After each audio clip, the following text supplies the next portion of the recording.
qui rentre dans le cadre des mots de bienvenue à l'honorable député Kakabé. Je voudrais inviter ici, avec votre permission, le docteur Bogasako Gervais, que je vous demande d'applaudir très fort.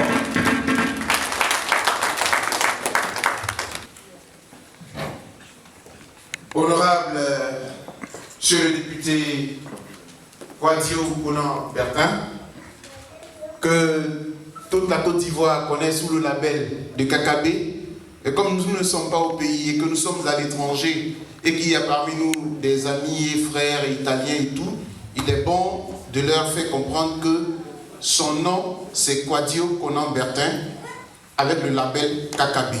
Je voudrais te saluer, cher frère. Je voulais te saluer. Tu connais sans doute la situation que je traverse, mais j'ai tenu à venir quand je suis arrivé de Paris et que tes amis d'Italie m'ont contacté. J'ai accepté tout de suite de venir. Je suis venu pourquoi?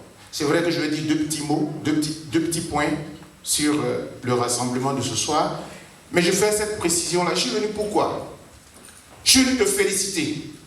Je me permets de le tutoyer. C'est un frère, un ami de génération. Je suis venu te féliciter. Ce n'est pas soutenir un candidat. Il y a une nuance. On n'est pas encore au stade des soutiens. Oh, il peut le comprendre. D'abord au plan juridique. Il est un candidat déclaré.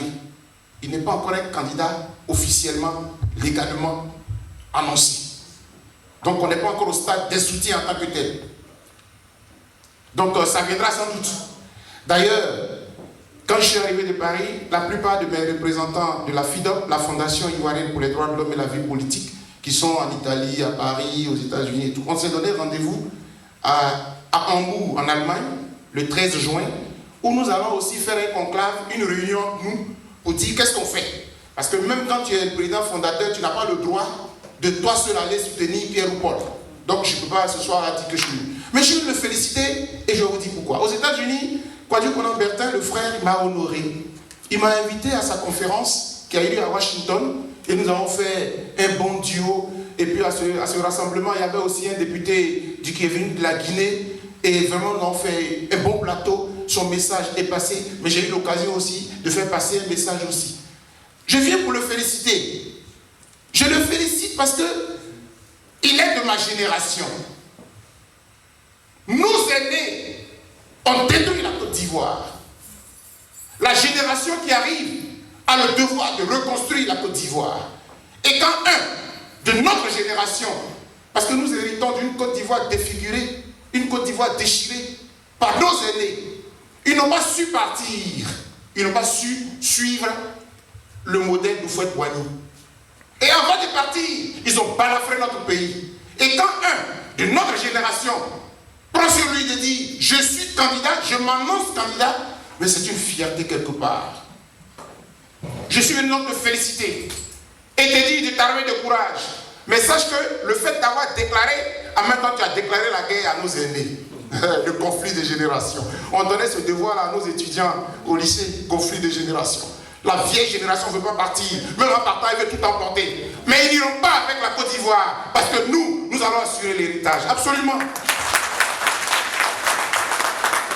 Et en même temps que je te félicite, j'ai une pensée, mais une pensée triste pour un des nôtres qui se trouve à La Haye. Chaque Bouddha n'était pas au pouvoir, il est à La Haye. C'est triste. Mais je pense que le combat que nous menons, c'est quelque part aussi pour que même toute l'Afrique, les fils d'Afrique restent en Afrique. S'ils ont commis des fautes, qu'on les juge en Afrique. Il faut que l'Afrique aussi montre qu'elle est mature et qu'elle est capable de s'assumer. J'ai une pensée pour Charles Blé Goudé. Mais j'ai aussi une pensée triste pour un des nôtres qui a accepté d'assumer la rébellion. Notre génération, jamais, pour rien au monde, nous ne devons prendre les armes contre notre République. Même si nos aînés ont fait des fautes, trouvons les moyens démocratiques pour leur dire, chers aînés, vous vous êtes trompés. Un peu comme tu as eu le courage de dire à M. Pétier qu'il s'est trompé et qu'il se trompe gravement, mais tu n'as pas pris les armes. Quiconque de notre génération qui prend les armes, nous le condamnons et nous le condamnerons toujours. Quand j'ai fini de dire cela, les deux petites choses, je vais aller vite parce que nous sommes venus t'écouter. Et je suis très respectueux, tu me connais, par amitié, des principes. C'est ta tribune. Nous sommes venus t'écouter. Mais permets-moi de dire ceci, deux choses. La première, c'est que la position jusqu'à aujourd'hui de ma fondation et la mienne, c'est que les conditions ne sont pas réunies pour qu'une élection démocratique se déroule en Côte d'Ivoire aujourd'hui.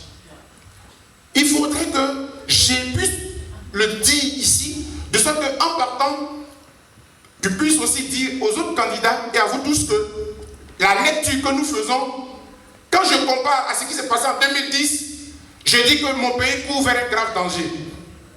J'ai l'impression qu'il y a deux armées superposées dans mon pays. Des FRC pro-Ouattara et des FDS qui sont noyés, qui sont piétinés, qui sont humiliés. C'est dangereux. Donc quand je vois ça, je dis il y a un problème. Et tout ce qu'on a créé comme gâchis en 2010, on n'a pas fini de le régler. Certains sont en prison, certains sont violentés, certains sont corrompus. Il y a danger un peu en l'air. Pour nous, en tout cas à la FIDOP, nous avons peur de cette élection. Mais comme il y a un Dieu qui gouverne, qui nous regarde, peut-être que nous saurons faire. Et puis aussi les candidats, chacun aussi pourra mettre du sien pour que les choses se passent bien. Le deuxième message, c'est que parmi vous, les candidats déclarés, il y en a qui sont frappés d'inéligibilité. C'est un peu comme si vous allez à une compétition et puis on vous dit que parmi les coureurs, il y a un qui est dopé. Le dopage est proscrit. À partir du moment où il y a un candidat qui est dopé, il faut qu'on l'élimine. Monsieur Alassane Ouattara n'est pas éligible, ni au regard de la constitution ivoirienne, ni au regard du passé de la Côte d'Ivoire. Ça, je le dis, et nous l'assumons. Et je fais partie de ceux qui, les tout premiers, ont fait cette lecture-là. C'est pourquoi le 13 décembre 2014, je lui ai fait une adresse spéciale. Et regardez ce qui se passe, et je finis par là. Monsieur le député, M. Ouattara est arrivé, il sait très bien que l'article 37 de notre constitution ne lui permet pas de se présenter. Il avait 5 ans. Il pouvait dire, je fais un référendum pour changer l'article 37. Il n'a pas fait. Il s'est précipité pour faire une élection législative. Il s'est précipité pour faire une élection municipale. Mais pourquoi il n'a pas touché à la constitution? Pourtant, il était président, il pouvait le faire.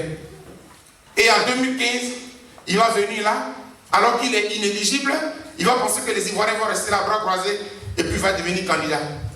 Mesdames et messieurs, monsieur le député, je m'en vais terminer en disant que il fallait que je sois là. Donc j'ai été là. Sache que la plupart des jeunes générations se retrouvent en toi. C'est une fierté. Beaucoup de courage à toi, mais sois fort parce que le combat demain, il sera aussi terrible.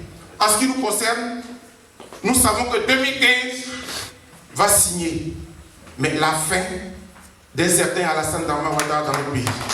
Merci.